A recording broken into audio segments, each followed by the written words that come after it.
Sa napakahabang panahon, kahirapan ang isa sa pinakamalaking hamon na hinaharap ng ating bansa.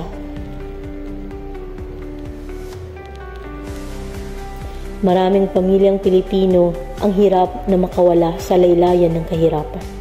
Upang tugunan ang suliraning ito, nabuo at formal na inilunsad ng pamahalaan ang Pantawid Pamilyang Pilipino Program o 4Ps noong 2008. Sa pangangasiwa ng Department of Social Welfare and Development, ang 4Ps ang nagsisilbing social protection measure and poverty reduction strategy na nakatuon sa human capital investment. Layunin nitong maiangat ang antas ng pamumuhay ng mga mahihirap na pamilya sa pamamagitan ng pagbibigay suporta sa edukasyon at kalusugan ng mga kabataan. Formal na nilagdaan ni Pangulong Rodrigo Duterte at naisabatas ang programa noong 2019, ang Republic Act No. 11310 and Act Institutionalizing the Pantawid Pamilyang Pilipino Program. Nagsimula ang Pantawid Pamilyang Pilipino Program sa Relihiyon 11 noong 2008. Meron tayong more than 250,000 program beneficiaries of the entire region. The Republic Act 11310, this is the Pantawid Pamilyang Pilipino Program that provides conditional cash transfer to qualified household beneficiaries. Ang pinaka-goal ng Pantawid Pamilyang Pilipino Program, this is to break the intergenerational cycle of poverty. Ito ay sa pamamagitan ng pagbibigay ng conditional cash grants for education and health of our children.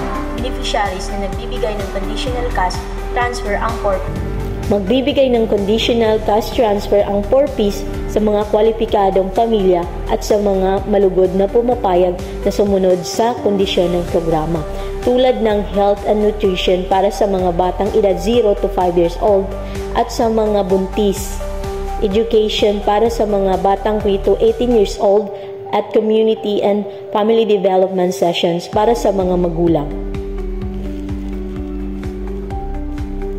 May sinusunod na program cycle ang 4Ps pagtukoy ng probinsya o munisipalidad o ang small area statements, supply side assessment upang masigurong may education facilities ang lugar, pagpili ng kwalipikadong pamilya, validasyon at pagrehistro ng pamilya, pag-enroll ng finalist ng mga benepisyaryo sa Land Bank of the Philippines, pagbigay ng unang cash grant assistant. Deripakasyon ng pagsunod sa mga kondisyon, pagbibigay ng mga susunod na cash grant sa nakatakdang buwan na nakabase sa pagsunod nila sa mga kondisyon sa program, ang conditional cash transfer sa mga kwalipikadong household beneficiaries ay nagtatagal ng hanggang 7 taon. Meron ding ginagawang community assembly or pagtitipon upang talakayin ang update sa programa at tuhunan ang mga katanungan at hinain ng mga benepisyaryo.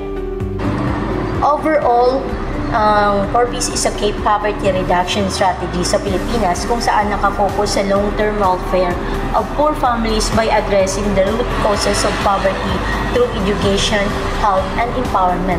While the program has made a significant impact, its sustainability and effectiveness rely on continuous monitoring, effective targeting, and complementary livelihood support. And that's my part. My name is Majada Sulaiman.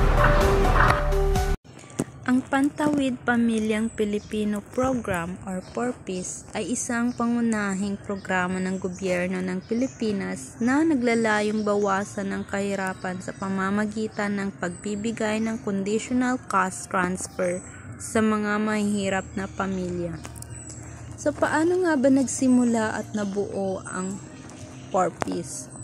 So, noong 2007, sinimulan bilang pilot project sa ilalim ng Administrasyong Pangulong Gloria Macapagal Arroyo sa pamamagitan ng Department of Social Welfare and Development or DSWD.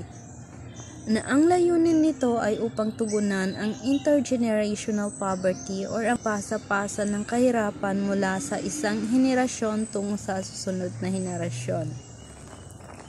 Ginamit ang modelo ng Conditional Cash Transfer or CCT na matagumpay na naipatupad sa bansa tulad ng Mexico at Brazil. Sa Mexico ay tinatawag nilang Progresa or Oportunidades, at sa Brazil naman ay tinatawag nilang Bolsa Familia. So, kailan nga ba nakilala bilang batas ang 4Ps?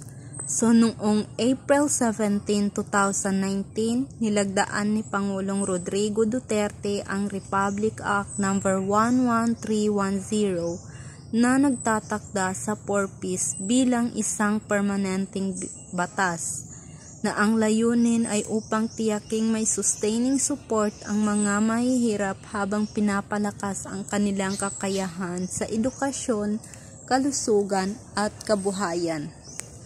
So, noong panahon ng pandemya 2020 hanggang 2022, sa gitna ng COVID-19 pandemic, naging mahalagang tulay ang 4Ps sa Social Amelioration Program or SAP, kung saan ang mga benepisyaryo ng 4Ps ang unang tumanggap ng tulong pinansyal. Nagkaroon ng pansamantalang adjustment sa mga kondisyon dahil sa lockdown. Naging isa sa pangunahing anti-poverty program ang 4Ps. Noong 2012, umabot sa mahigit 3 milyong pamilya ang benepisaryo. So ano nga ba ang kondisyon ng 4Ps? Una, kailangang pumasok sa paaralan ang mga bata. Pangalawa, kailangang magpatingin sa health center at dumalo sa family development session ang mga magulang. Pangatlo, kailangang kumpleto ang bakuna at nutrisyon ng mga bata. Sa kasalukuyan, patuloy na isinasagawa sa ilalim ng DSWD ang graduation program, kung saan isinusulong na ang mga benepisaryo na hindi mahirap ay maaalis sa listahan upang mabigyan ng pagkakataon ang iba. Nakatuon na rin ang programa sa pagsuporta sa sustainable livelihood upang hindi umasa ang mga pamilya sa ayuda habang buhay. So itong si SLP or si Sustainable Livelihood Program ay nagbibigay ng skills training at tulong sa negosyo para sa benepisaryo ng 4Ps. So, meron pang ibang programa gaya ng PhilHealth coverage. Kapag si membro ng 4Ps ay automatikong makaka-access sa medical.